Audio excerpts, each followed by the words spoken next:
Warning: the following program may contain material not be suitable for all audiences. Listener discretion is advised.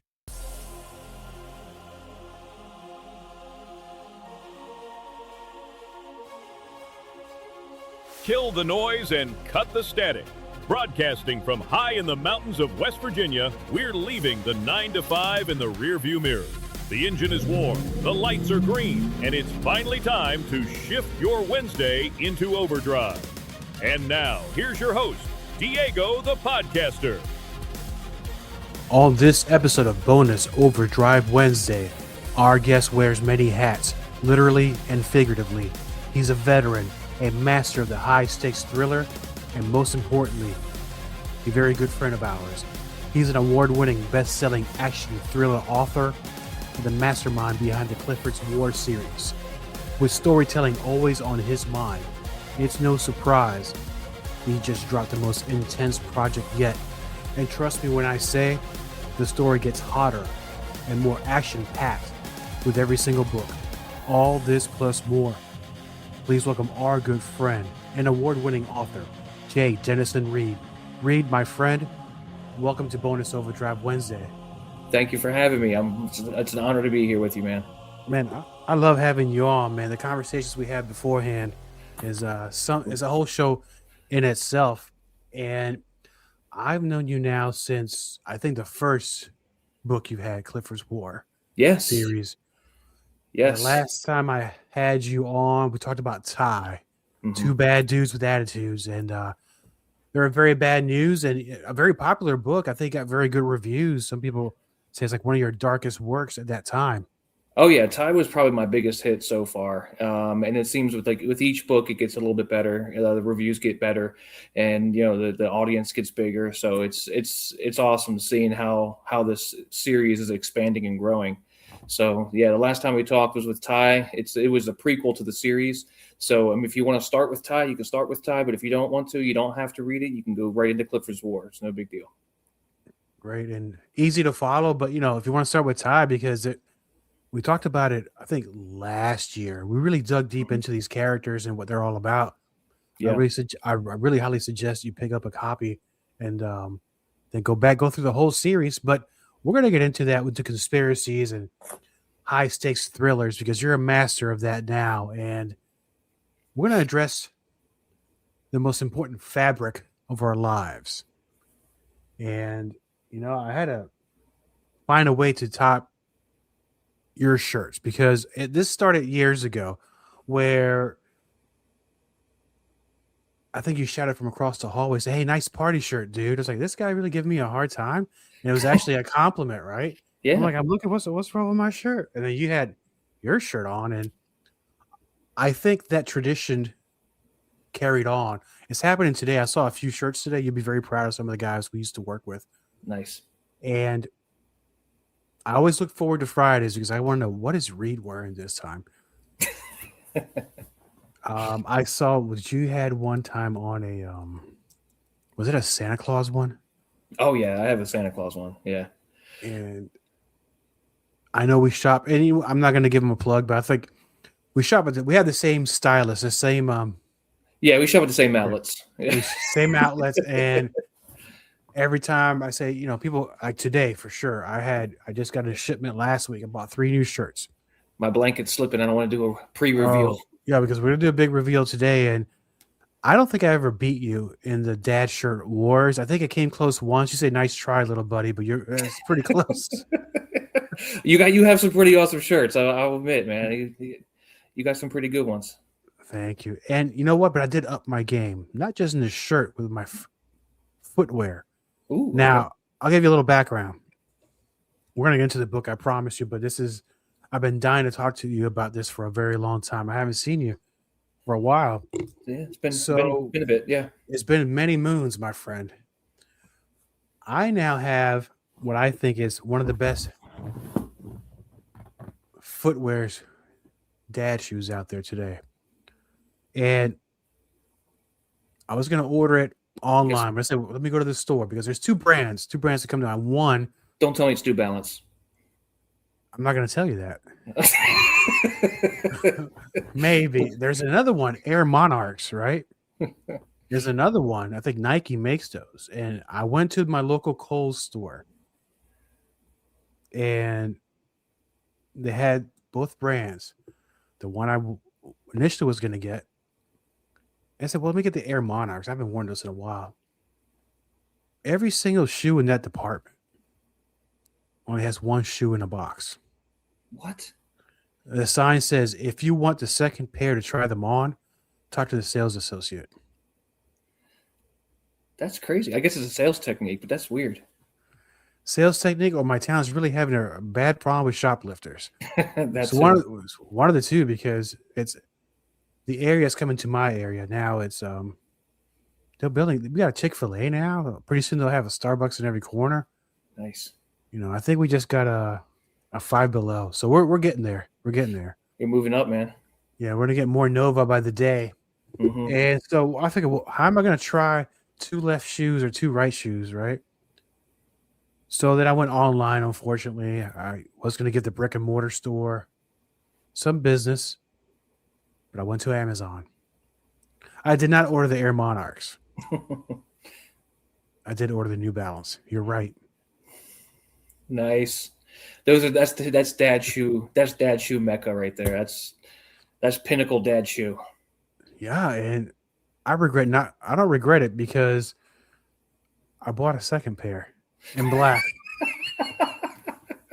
It's $56. I got a coupon. It was almost like $65. Yeah. It's like, when did shoes get so expensive? It's ridiculous, man. See, I've been rolling with the Chuck Taylors, the old school Chucks. Mm-hmm. Yeah, I mean, not to give them a plug or anything, but they're still pretty affordable for what they are. So it's I've been rolling with the Chucks. Yeah, man, I seen you wear them. You're rocking pretty good. Out. It might have been me hallucinating, which is not a good idea at work. No, depending on the kind of work that we do. Did you have a Clifford's War shirt, or was it a Clifford's War sneakers? I had a shirt. Yeah. I went to one of those websites where you can like put your face on your shirt, and you should upload a picture of your face or your dog or your cat or whatever. And then when I saw that, I went, I'm going to upload pictures of my books. So I did that, and when it came, it was perfect. So. Yeah, I did the same with a picture of mine. I just went ahead and bought the Bigfoot shirt. I mean, there's no real difference in looks, but it was cheaper to get the Bigfoot. Just, same faces anyway. But anyway, that's a terrible joke. It's one of those self-deprecating humor. Sometimes it doesn't translate very well, but you know what I'm talking about. Now, what I'm going to do today, because it's been a while since you and I have had our friendly competition with the shirts. And honestly, I've come close once. I almost had you, but you came in there and just, you're the Michael Jordan of dad shirts. I'm telling you. So what I'm going to do is this. I'm going to start the countdown clock. And you're not going to see me. I can't see you. Our friends, the listeners, they're not going to be able to see anything. So after the countdown clock. So if you're ready, and we'll be honest, we'll have them vote and say who has the better shirt. But I think you and I be honest with each other and see. We'll be fair, to say the least. Okay. All right, stand by. So we got to think about 10 seconds starting now.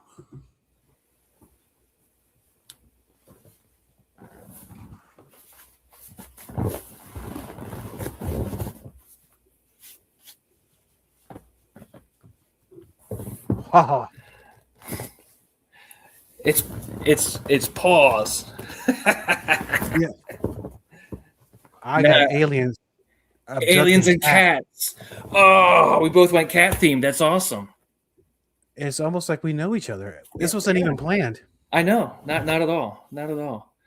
And it's funny because I almost went Bigfoot. Yeah. I almost went Bigfoot. I was like, Diego's gonna love this Bigfoot shirt, but I was like, I'm gonna stick with the cat theme. This is awesome. To you. I did order a Bigfoot shirt too, along with this cat's one stuff. And I would have almost went with it too. And I said, you know what? But this is Bonus Overdrive, not Let's Find Out. It has cats, aliens. So I'm safe in the middle, but yeah. I think we're gonna let our good friends, the listeners, decide who has the better shirt. And offline, I know we had like a $5 bet. I want to see if do you take PayPal? Venmo. Venmo. I don't even know how to use that. I'm not gonna lie to you. I don't know how to use it. PayPal's fine. All right, cash is king, my friend. So now, every dad shirt tells a story. What do you look for in a shirt when you purchase it? Oh man, if it's something unique or something funny or even just something that just catches my eye, I gotta have it.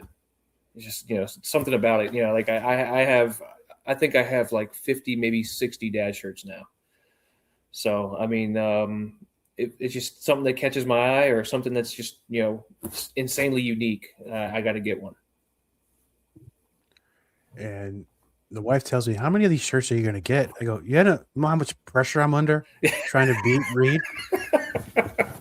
I will spend all the money I can to at least get one victory, and I think I'm getting close."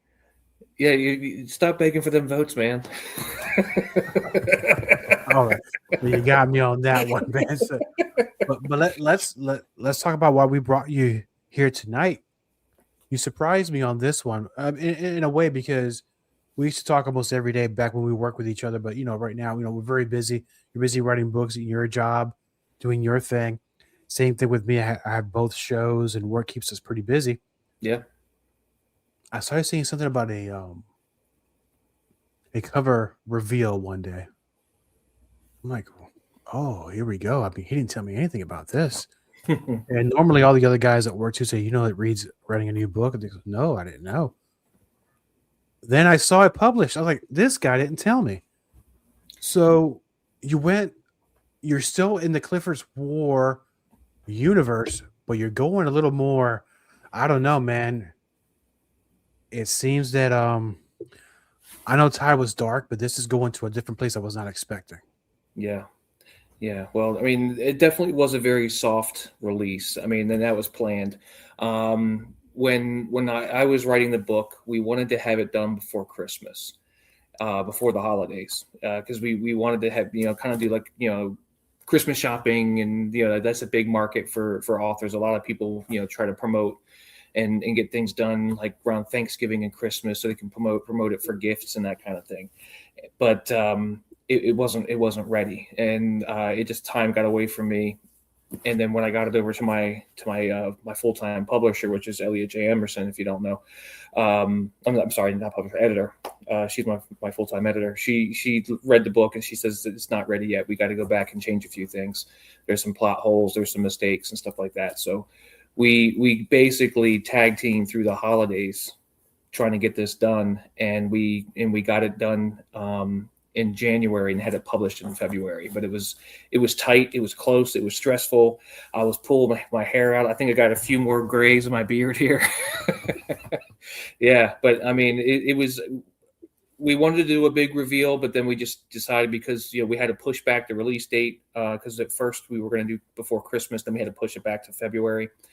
That we just decided, let's just do a soft reveal and worry about marketing and that kind of stuff later. But so here it is. It's been out for 2 months now. It's Clifford's War, Redivivus. And for some people would say, well, it was a pretty good amount of time between Ty and the new one. From a writer's perspective, not that it's pretty short turnaround, because I know the kind of work you put out, and you're a perfectionist. Mm-hmm. Talking about the gray hairs. So how soon after did you start working on the new book, just after Ty was released? Well, this one was kind of in the works even before Ty was released. When I finished the book before Ty, which was Clifford's War Without End, I knew kind of exactly where we were going to go with this book. If you read Clifford's War Without End, he gets called away at the very end of the book. And the reason he gets called away is because he had to go try to find a missing child for a former client, or not a former client. You'll see. I don't want to give anything away, but he had to go find a missing child, and so after I finished Without End, and I still had the Ty brothers in my head, and from the first book, Clifford's War, Bluegrass Battleground, and I needed to do them good. I had to make sure that my Thai brothers were represented. So I decided to go and do Thai, the prequel, before I went on to do Redivivus. So I knew where I was going to go with Redivivus before I even started writing it, before I put pen to paper. And so I gave it like a month or two after Thai was done, and then I started in with Redivivus. And so I would say it took me about a year and a half maybe to get this one finished. Why has it been that long? It has. Since I last seen you. My goodness. Now, it's been almost 2 years, man. We got to stop that. We're going to hang out here pretty soon. We could get some beers or something. Absolutely. We for sure will. Now, you went with the title Redivivus. And for those, and it's one of those things where I just learned the word recently. For those that don't know the meaning of that word, what is it about that particular word got your attention? Where did it come from? Sorry, Redivivus is a Latin word that means revival or revive, reborn, rebirth, that type of thing. So it's symbolic, because this is kind of like the cornerstone of the series. This is where the series kind of pivots, on its head here, and it goes in a different direction. So this is, instead of saying, Clifford's War Reborn or Clifford's War, renewed or something like that, I went with the red theme, and I went for the red, the Latin word for reborn, which is Redivivus, revive. And it even has the word red in it. So, hey. I was going to get to that because the book itself gives you already, if you could lift it up, because I think with the, that way the listeners can take a good look at it. Yes, a good looking cover. A little glare here, but yeah, we got it there. So now that it's out, it's only been since February. How has your fans received it so far? They're loving it. They're loving it. I did some professional reviews. There's a site called bestthrillers.com that did a review. I have a few more pending reviews that are out with a military writers group that is going to review it, and Book Life is going to review it. So there's a few more sites that are pending reviews.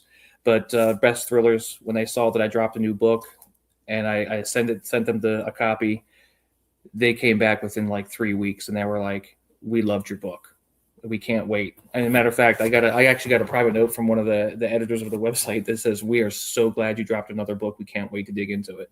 So it's kind of exciting to see that how much they love my work. I mean, that they're well known and they're well respected professional reviewers, and when they come back and they say that they love it, it really feels great. It feels great to see that they love the book. Yeah, it's one of those things. When I first met you, you had the first book out, and you were talking about the experiences you had as a new author and the marketing aspect of it, the promoting, and you shared some of the advice of stay away from some of the pitfalls that are involved with promoting books.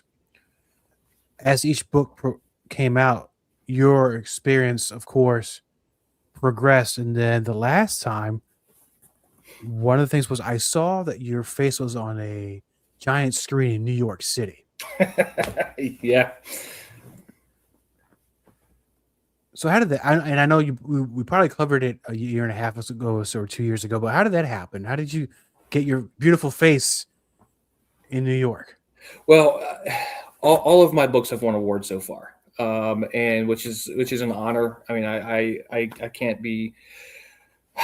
I can't be more thrilled for that. I mean, it's amazing that people are reading my work and they love it. But I did submit my book, Clifford's War Without End, to a company called Atlas Elite, and they had a contest called the Four Seasons Book Awards, and it won a grand prize. It was third place grand prize, and one of the prizes was that be put on the billboard in Times Square in New York City. So when I heard the news, they said, if you're willing, you can come on up and we'll take your picture in front of the billboard, and we'll present you an award. And they did. They gave me like a little crystal award. It's in my office, but right now my office is in disarray. That's why I'm sitting in front of the fireplace right now. But this for good reason, and we can get to that in a minute. But yeah, they had me up there on the billboard with the book, and they took pictures. It was a great time in Times Square, New York. Well, and the reason I asked that, because as each book progresses, each year goes by, we all, in a certain way, get a little more experience, a little more smarter on how we do things. And I'm not talking about writing styles. I'm talking about as far as promoting your works. Mm-hmm. What are you doing differently now that you've done before? Well, the thing with promoting is it changes. The algorithms change. Promoting on like Facebook or Amazon and everything, all those algorithms change and stuff. So you kind of have to change the way you do promotions. And right now for the last 2 books, for Ty and for Redivivus, I've been hitting a lot of the Facebook reading groups, doing promotions on there. But as far as Redivivus, I haven't been doing a lot of promotions for this one. I've been doing some Facebook ads, and that's about it. But I'm going to do a little reveal of my own here. I've been very, very busy house hunting because my wife and I are leaving Northern Virginia. We're going up to Pennsylvania. And we found a few houses that we like, and we put an offer on one, didn't get it. We put an offer on another one, fingers crossed that it goes through. But we've been really hitting it hard, taking weekend trips and going up to Pennsylvania. We've been saving money, squirreling stuff away just for the move and everything. So I've been kind of keeping my budget a little bit tighter than normal. So, I've been not doing much marketing this time around for Redivivus. Sure, and I can understand why, because of house hunting is I've done it more times than I really care to do, so I understand where you're at right now. Yeah. Now you don't have to tell us where you're going. The location you're going to be possibly moving to. There are certain authors that move to certain areas because they find the environment to be something like a net plus when it comes to creativity, or the peacefulness that they can actually draw the energy from the area and use it for creative purposes. Do you find that where you're moving would be something to be helpful to your writing? Oh yeah, totally. Because I mean, we're going to be, I like to call it South Central Pennsylvania. It's a broad area, so I'll just leave it at that. But we'll still have access to places like West Virginia, which is a big reading community. There's a huge reading community in West Virginia, Maryland, Virginia. So I mean, and even as far as like New Jersey and even New York, because like Pennsylvania is like right there. So I mean, we still have access to all those big areas where in the big cities there that where a lot of the readers and a lot of the markets are for reading, especially thrillers. So yeah, I'm actually really happy about it, and I think it's a good spot for us. And I was surprised because back when I was doing some of the vending, people travel. Pennsylvania people, West Virginia, they all like traveling, and they follow their favorite authors or their favorite artists. But they're very mobile. If they like your work, they'll go see you. Oh yeah, that's true. It's true. Yeah, I do events. I've done events in Williamsburg, Virginia, for a charity group, and there's people that come from all over the country. I mean, as a matter of fact, there was people there from England. So I mean, readers will come. If they like the author, if they know they're going to be there, they'll come and see you guys, especially if it's for a good cause. Yeah, and which reminds me, you had an event not long ago at Blend, right? It was in Ashburn? Ashburn. Yeah. Ashburn, Virginia, yeah. Yeah. As a matter of fact, the one in Blend was about 2 weeks ago.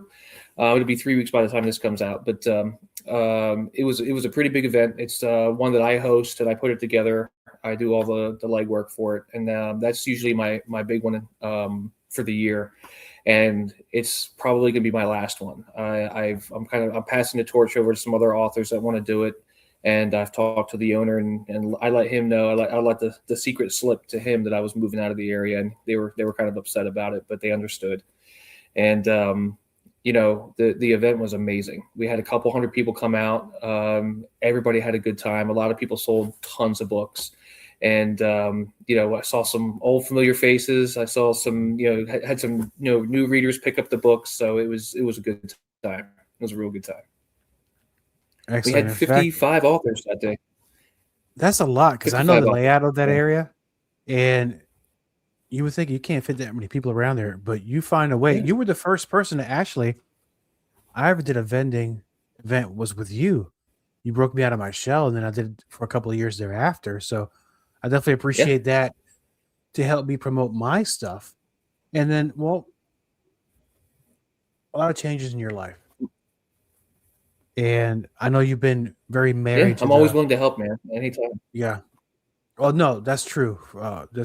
If anything, you always love helping people, and you push them to be better, and you're also open yourself to being pushed by others too. Now, Clifford's War series, you've been doing this for a very long time, and you're probably going to be doing this for many more years to come. With changes in your lifetime, if changes in a lot more story to write. New house, new state, new town, new locations, new people you'll meet. How does this even translate to what I'm going to ask you? I don't know, but I'm going to make it work. I know that you used to write poetry at one time. Mm-hmm. Would you be thinking about stepping outside of Clifford's War universe for a little while? Are you going to be writing about anything else? Will you pick poetry back? I'm not trying to say don't do Clifford's War, but I'm saying sometimes people take a little break out of their things and just come out with something completely different. Yeah, I do love poetry. As a matter of fact, going back to Thai, there is actually an original J. Denison Reed poem in Thai that the mother read or sang to the boys. It's a poem that I wrote specifically for the book. So I do dabble. I still write poetry. I still dabble in it. I still think I'm terrible at it, but I try. But I do have a lot of stories. I have a lot of plans coming out, things I'm keeping close to the vest. I even have an idea for a children's series that I want to write. And I've been talking to some other authors about that, trying to get ideas for artists to do the artwork for the children's series. But I still think I'm a little far away from that right now. There's plenty of other work besides Clifford's War that I have rattling around in my head right now. And I kind of knew that, only because I kind of had the inside track of our conversations. I just wanted to see where you're at in it, because I think you mentioned something. I was like, man, you really going to do that? You're like, yeah. I said, awesome. Now, for the most important question of all, before we end this conversation, and I could talk to you all night long. We're going to catch up, as I said, one day before you move. Right. For our friends, the listeners of Bonus Overdrive Wednesday, they want to learn more about you and get a copy of your brand new book. Where can they go find out? Oh, they can find it on my website, which is www.jdenisonreed.com. You can pick it up on Amazon, Barnes & Noble, or anywhere where books are sold. And I got to tell you, this one right here, if you don't mind, Clifford's War, Redivivus, it's twisty, it's turny. It's about a missing child. Clifford D has to go help find this missing kid. And he uncovers a few things that bring up some ghosts from his past that he was not prepared to deal with. So it's very exciting. He finds himself a girlfriend in the book. There's a lot in it. There's a lot in that book, and it's I think it's my best one yet. It already sounds riveting. You got a lot in there. Got a new girlfriend. There's a kidnapping. There's action. It's thriller. It's J. Denison Reed. Brother, thank you for being on Bonus Overdrive Wednesday. I look forward to catching up with you again, and I'll see you on the next one. Heck yeah, man. I'll be here. Thank you, my friend. All content on this broadcast is a property of Diego the Podcaster and is served directly from our servers with no modification, redirects, or rehosting. All celebrity impersonators are paid performers. The impersonated celebrities do not endorse or promote any views or opinions expressed by our guests, Diego the Podcaster, or Bonus Overdrive Wednesday. The information shared on Bonus Overdrive Wednesday is provided on an as-is basis, with no guarantees of completeness, accuracy, usefulness, or timeliness.